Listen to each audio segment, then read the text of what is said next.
Before we get today's video started, be sure to hit that subscribe button as men's basketball is heating up, and we're not going to stop talking about Texas Tech football either on this channel. We'll talk about it all year long, including position battles, recruiting, and everything you need to know right here on your one-stop shop for everything Texas Tech athletics. Of course, I'm talking about the Back to 12 podcast channel. All right, I'm sure some of y'all saw the thumbnail today, and some of you are from other fan bases and are probably going to comment and say, RC, you're absolutely insane for what you're about to say. But before you do that, hear me out on my points. And the whole premise of this video is this.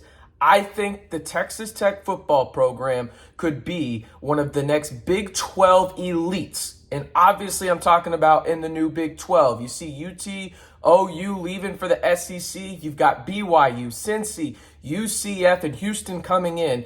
I think Texas Tech football can be one of those top 4 programs every year, and I've got some points to prove it. If you agree with me before even hearing anything, hey, just like the video. But I'll give my reasoning starting with this. First and foremost, the facilities. We know every program in the country is in an arms race. It's just the fact of the matter, right? When you have an investment of $250 million and probably a little bit more than that to renovate the south end zone that's going on right now, Texas Tech actually has a live feed up of it, and you have a new football facility coming in terms of the offices and everything like that, and you've already got one of the best indoor facilities in the country. That's going to attract recruits. That's going to attract attention. That's going to attract some of those coaches that maybe you wouldn't have been able to get in the past. And I think prime example is some of the ones you have on staff right now, right? So you look at what these facilities and these donations do for not only off the field, but more importantly, what's going down at Jones AT&T Stadium and Cody Campbell Field. It's going to change the narrative around what Texas Tech can bring in from a recruiting standpoint. Also, let's transition into recruiting because this is something that's going to change the game. I think when you look at the expectations that a lot of people had for Joey McGuire and crew in year one, I don't think a top 22 class was in the possibilities of what people thought. They were hoping for it, but if we're being realistic about it, it probably wasn't what you were expecting. Well, that's what happened, right? And so we're talking about year one now, and you look at what kind of guys they're getting in the recruiting side of things. It's versatile playmakers that have high school production, and then, hey, they're fast as hell, right? That's what they want because they know they can coach them up, whether that's Fitch on the defensive line as the defensive line coach, whether that's Emmett Jones at the wide receiver position, Hamby on the offensive line. It doesn't matter. They want versatile guys that have production at the high school level and that are as fast as hell. And that's what they do. And you look at it, and Joey McGuire has said it multiple times, and the data points back it up. Go look at it from any website that has speed metrics. Texas Tech just signed the fastest recruiting class in the country. I mean, shoot, when you have 2 linebackers that are running hurdles and are top, I think, 12 ever in their times, I'd say that's a pretty fast recruiting class. And the thing is here is they're building the roster the right way. I've already said, the aspect of where they're versatile, they're fast, this, that, and the other, but they're doing it the right way in the aspect of they're building from the trenches outward, right? You look at what they're targeting, and they're going to get versatile guys for the defensive line that can drop back into coverage or just absolutely bully a guy on the offensive line. They're getting offensive linemen that are versatile in the sense that they can play in the interior of the offensive line, but if you need them to scoot out to the tackle position, they can. They're doing it the right way, and that's something that I don't think we've been able to say about Texas Tech recruiting for, a decade? This is the first time they've had a top 25 class since 2011. So, obviously they're doing something right. If you're loving what Joey McGuire and crew are doing at Texas Tech, this is all I'm going to ask you to do. Simply like the video. That's it. If you want to leave a comment and leave your one word to how you feel about Texas Tech and Joey McGuire and crew for Texas Tech football, do so down in the comments. But hey, just give me a like and I'll keep on going. All right. The next one is the donors and the fan base, right? And this is one of those things where I'm sure somebody from another fan base is going to come into the comments and they're going to say, oh, well, Texas Tech throws batteries or something like that, something that completely hasn't been proven and isn't true. But when you look at Red Raider Nation, there's very few fan bases around the country that are as involved, that are as dedicated, that are willing to travel to really any athletic event, let alone football, more so than Red Raider Nation. And I think that that is a telling sign because of the love they show on social media. Trust me, that doesn't go unnoticed by recruits. They see that. They want that. Like, even if they say they don't care about it, deep down they do. At least a little bit, right? Everybody loves a good ego boost when they can get it. And Texas Tech has one of those just diehard fan bases. And when you combo that with donors like Dusty Womble, like Cody Campbell, and there's others that go down the line. Those are just two of the big named ones, right? You create this lethal combination of social media power that is backed up by funds that can enact change on the field and off the field in terms of facilities, getting proper coaching staffing department in terms of budgets, right? Like, you have all of these things that can happen. And so I think that that can't go unnoticed when you have two guys, especially Cody Campbell, who's a billionaire, and then you got Dusty Womble, who it seems like he wants every sports facility named after him on campus. And listen, I'm not mad about it, and I'm sure Red Raider Nation isn't mad about it either. So you love to have those guys in your corner, and then backing it up with Red Raider Nation, one of the most passionate fan bases.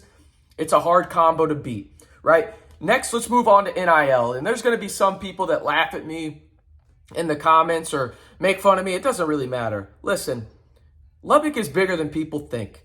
And the narrative that you can't recruit to Lubbock, Texas is absolutely false. And I think that that helps with NIL. And the reason is this.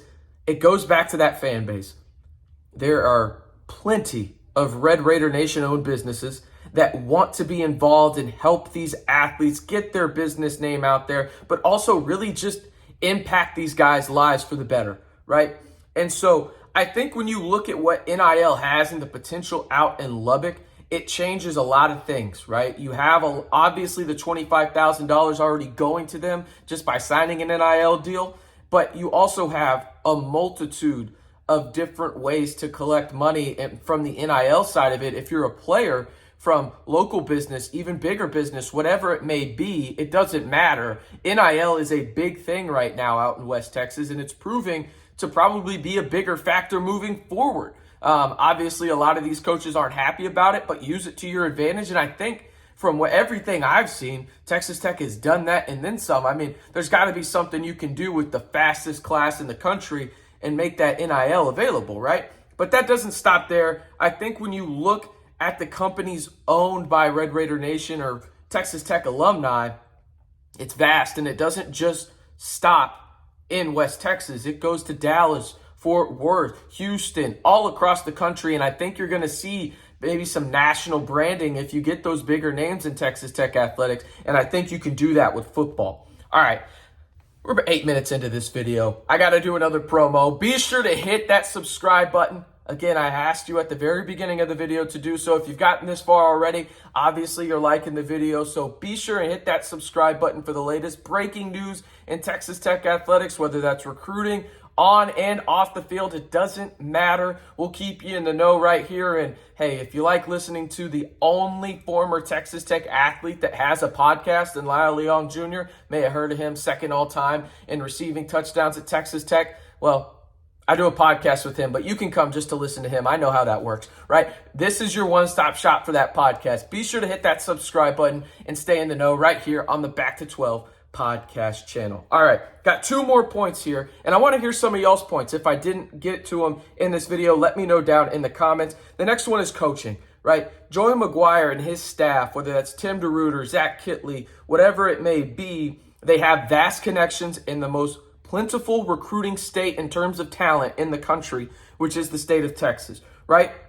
Remember this, the 2022 roster was made up of 90%, if not more, of players that Joey McGuire and crew did not recruit. Now, that's not to say there wasn't talent on the roster, but you had to adjust to the talent on your roster and not get guys in that are to your scheme, right? And I think that's a big deal. So you showed your ability to just adjust as a coaching staff. You also beat UT and OU for the first time in program history in the same calendar season. The only other team to do that was TCU. And I will say this too.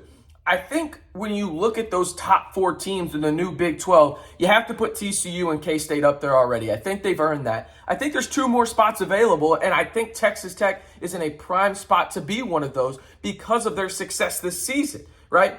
And I will say this as well. There's one more point, and some people are going to be like, oh, that's overblown. You shouldn't have brought that up in the video, this, that, and the other.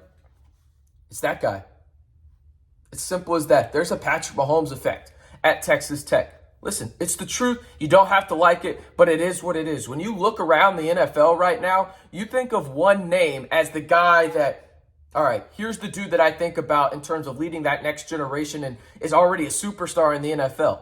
It's Patrick Mahomes. He went to Texas Tech. The Patrick Mahomes effect is very real, and it doesn't stop there. Yeah, he's going to be a Pro Bowler, but so is Jordan Brooks. You're going to have a top 10 pick in Tyree Wilson this year, right? The lineage goes on in terms of Red Raiders in the NFL, but it starts with that guy, and let's not get it twisted. Recruits know, and Texas Tech uses that to their advantage on the recruiting trail when it comes to, hey, we had Patrick Mahomes go to our school. Look at that ring of honor. We've got Patrick Mahomes, right?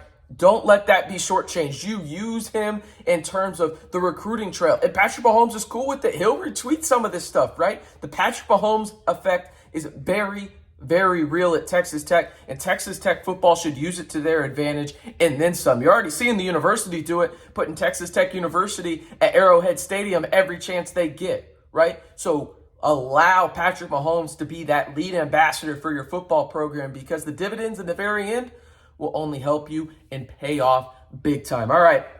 Again, let me run through them in terms of the reasons I think Texas Tech has a chance to be and will be, not a chance, will be the next elite program in the Big 12 alongside the likes of TCU, K-State, and maybe one of those new members, facilities, recruiting, donors and fan base, NIL, coaching, and, well, that guy. Patrick Mahomes, the effect is real. If you agree or disagree with me, let me know in the comments. I'm RC Maxfield. I'm giving you daily videos on Texas Tech right here on the Back to 12 podcast channel.